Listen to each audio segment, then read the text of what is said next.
সেখানে এসএসসির এফিডেভিট থেকে সেগুলো পরিষ্কার হয়েছে।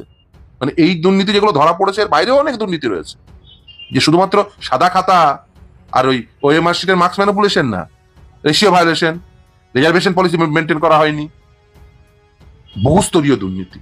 একটা প্রতিষ্ঠান বহুস্তরীয় দুর্নীতি করলে যা যা হয় তাই তাই হয়েছে, এবং আমাদের প্রতিটি স্তরে লড়তে হয়েছে, প্রতিটি স্তরে। এবং এটা আবারও একই চেষ্টা করবে, সামনে পরীক্ষা আছে, চেষ্টা করবে কিভাবে বাজার থেকে টাকা তোলা যায়। সকলকে সজাগ থাকতে হবে। বাঁশ,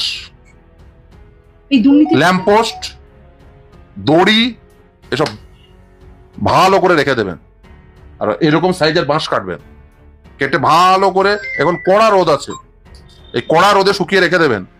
যে সেই কড়া রোদে শুকিয়ে রেখে সেখানে ভালো করে সর্ষের তেল লাগাবেন, বাড়িতে রেখে দেবেন।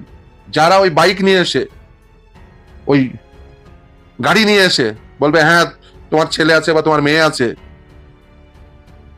তোমার টাকা দাও, চাকরি পাইয়ে দেবো, এই বাঁশ, এই দড়ি, এই ভালো করে সর্ষের তেল মাখানো যে বাঁশ, দড়ি আর ল্যাম্পপোস্ট আর গাছ, তার সদ্ব্যবহার করবেন। এলাকার লোক ডাকবেন, চিহ্নিত করবেন যে এই সেই দালাল, এই সেই তৃণমূল, এই সেই ব্যক্তি যাদের জন্য এই আমাদের ছেলে মেয়েদের ভবিষ্যৎ নষ্ট হয়ে গেছে। এর সদ্ব্যবহার করতেই হবে, না হলে পশ্চিমবঙ্গের যে ভবিষ্যৎ এটা রসাতলে যাবে।